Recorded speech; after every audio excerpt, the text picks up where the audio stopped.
Auspician a Pedro García en Punto de Partida. Universidad del Norte Santo Tomás de Aquino. Superior Gobierno de Tucumán. Caja Popular de Ahorros. EDET Sociedad Anónima. Municipalidad de San Miguel de Tucumán. Personal. No doy recomendaciones financieras. Yo soy un especulador financiero individual. No es que me podés decir, compren ahora porque el dólar se va a ir a ¿cuánto dijiste? Primer objetivo es 1835, mi opinión, y me puedo equivocar. Así que no hagan lo que yo digo. Sí. Después veo, va a tener un pequeño retroceso. Y después ya veo un rally importante hasta la zona de 3.350. Año que viene. No, este año. ¿Este El año? año que viene lo veo en 6.919 y ahí termina todo un movimiento alcista de largo plazo y ahí se va a estabilizar el peso argentino en ese nivel. I wanted to meet with the president of Argentina, and we both wanted to meet with friends. He's done a fantastic job, and I'm doing something that I don't often do. I'm giving a full endorsement to him. We just endorsed him for president. As you know, he has a race coming up, and I'm sure he's going to do well, but now I think this hopefully assures it.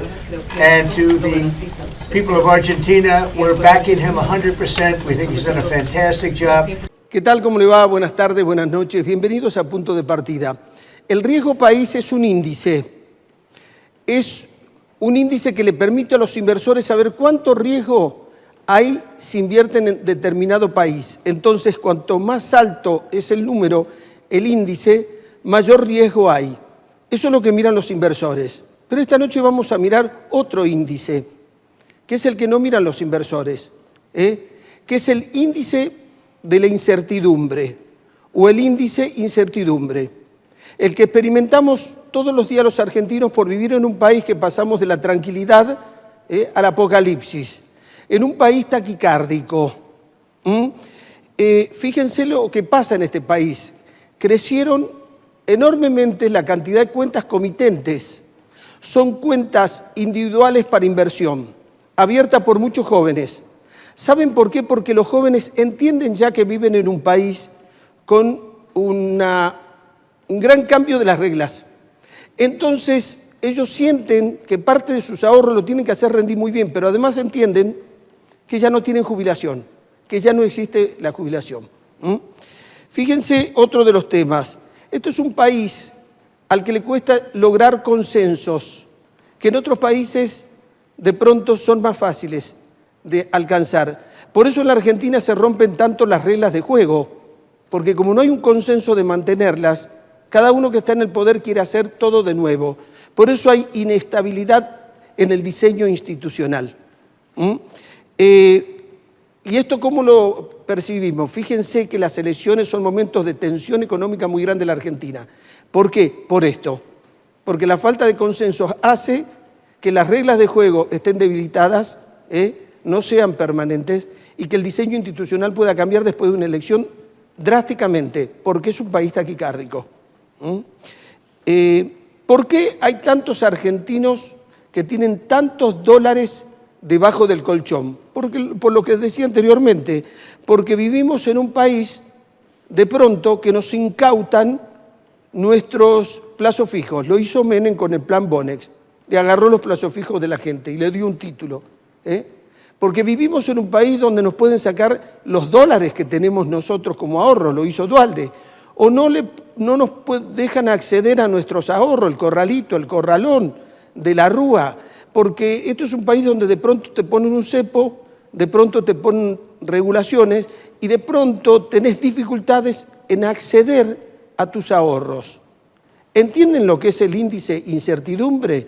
¿Cómo vivimos los argentinos? Argentina es un país que vive sin crédito. Acá hay generaciones que no saben lo que son los créditos. Permítanme que les cuente una anécdota. Cuando fui a Nueva York, en una oportunidad, contratamos una visita guiada al Bronx, a donde uno puede ir solo con visita guiada porque es muy riesgoso y solo. Y le decía al que manejaba la Traffic, que era el dueño de la Traffic que nos llevaba el vehículo, yo le había dicho que me encantaba el parque automotor de Estados Unidos, que los autos me fascinaban. Y él me dijo, todo esto se compra a crédito, igual que las casas. Y me dice, este vehículo lo compré a crédito. Y le digo, ¿un crédito de cuántos años? De 5 años. Ah, ¿y a los 5 años lo renovás? No, lo renuevo a los 3 años al vehículo y engancho con otro crédito. Entonces me decía, mira, acá en Estados Unidos todo se compra a crédito, si no, no podés acceder a los bienes sobre todo durables, que querés. Entonces uno sabe que de su ingreso hay un porcentaje permanente que es para pagar créditos, y así se puede acceder. Si en Estados Unidos tendrían que pagar como nosotros el contado, no habría tantos autos en la calle y no se venderían tantas casas. ¿Se entiende? Muestra de lo dicho anteriormente de país taquicárdico, fíjense lo que nos pasó en la semana del lunes 15 al viernes 19. El riesgo país, que es el riesgo que tiene un inversor de invertir en un país, de la Argentina fue mayor que el de Ucrania.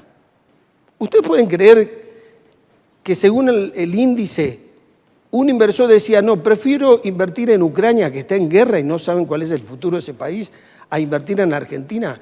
El dólar llegó el viernes 19 a 1.600 pesos.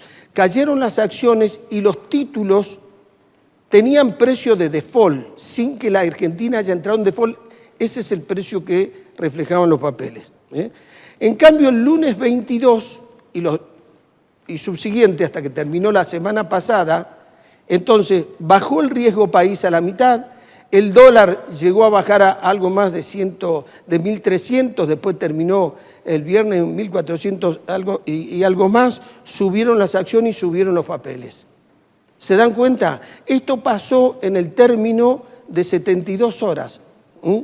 ¿Cuáles fueron los motivos? Y bueno, Milei anunció que iba a Estados Unidos, Trump dijo que lo iba a apoyar a Milei en todo, y el presidente del Tesoro de los Estados Unidos dijo que iba a haber un crédito para la Argentina, un swap, y bueno, se hablaron de los 20.000 millones, y de pronto todo volvió a la normalidad. Pero habíamos entrado en 72 horas en el apocalipsis y también salimos en la misma cantidad de tiempo. No se puede vivir así.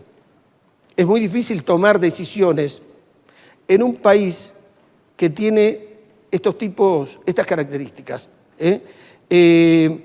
Y en esto les quiero decir algo, no hubo inocencia, y no hay inocencia en lo que nos pasa a los argentinos, porque hay alguien que ganó mucho dinero.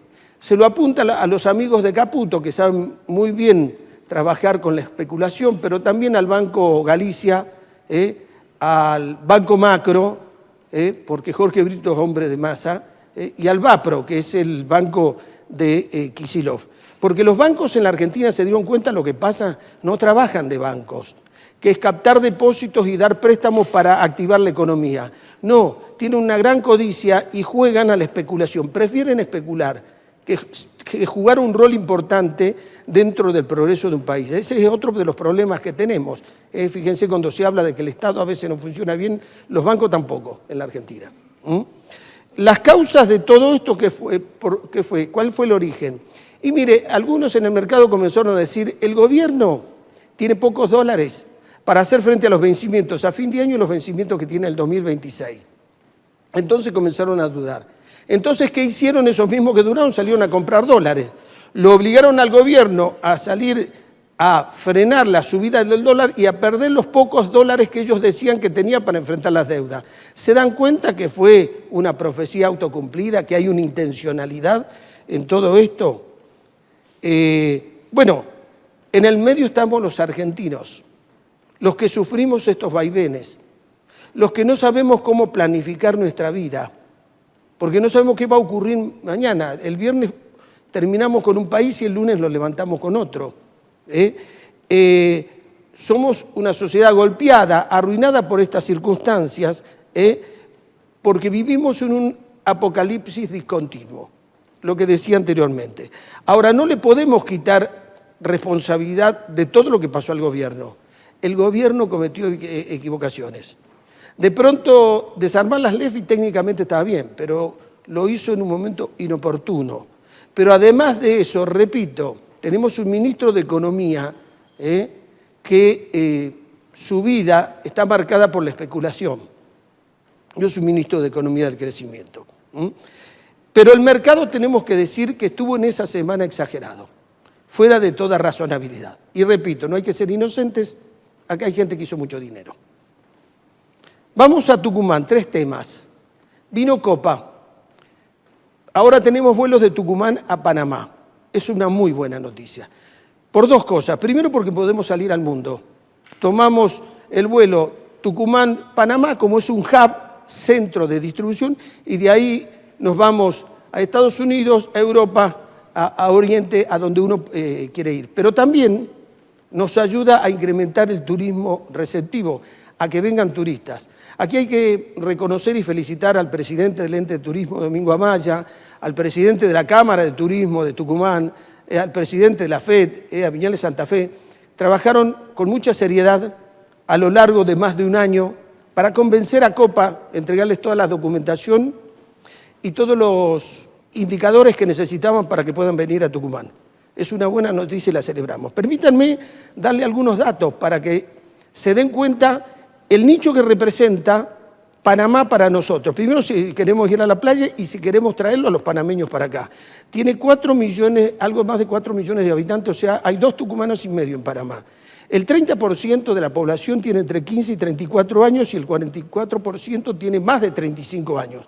Esos son los grupos etarios que prevalecen. El 70% de la gente vive en zona urbana.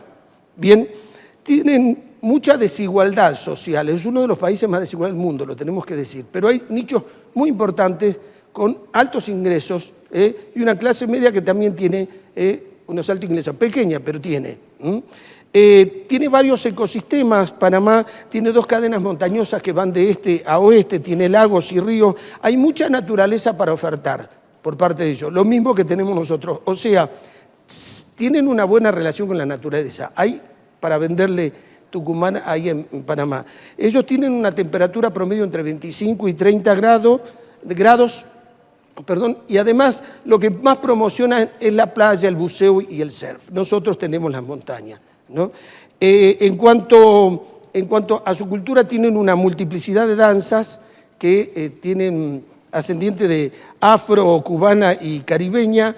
Utilizan mucho el bombo en su música tradicional y los instrumentos de viento. Los bailes son tienen como movimientos frenéticos. Las mujeres utilizan esas polleras largas y amplias, muy coloridas. Los hombres generalmente el sombrero con el ala en la frente del caballero doblada para adelante. En definitiva, tiene características culturales que nos permiten a nosotros pensar que Tucumán puede ser una buena oferta para que venga. Bueno, veremos cómo evoluciona todo esto.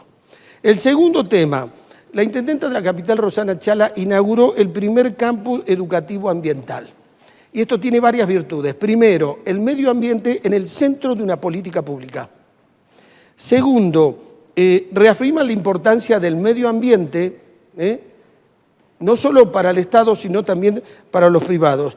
Y fomenta y consolida la conciencia ambiental. Aquí hay aulas, hay cine, aquí hay de pronto elementos que permiten reciclar, hay compostera, hay varios elementos para que los colegios vayan. ¿Y por qué es importante que vayan los colegios? Porque al chico se le permite que construya su conciencia ambiental. Y también pueden ir las familias, donde participan los padres y los hijos en el convencimiento de la importancia que tiene el medio ambiente.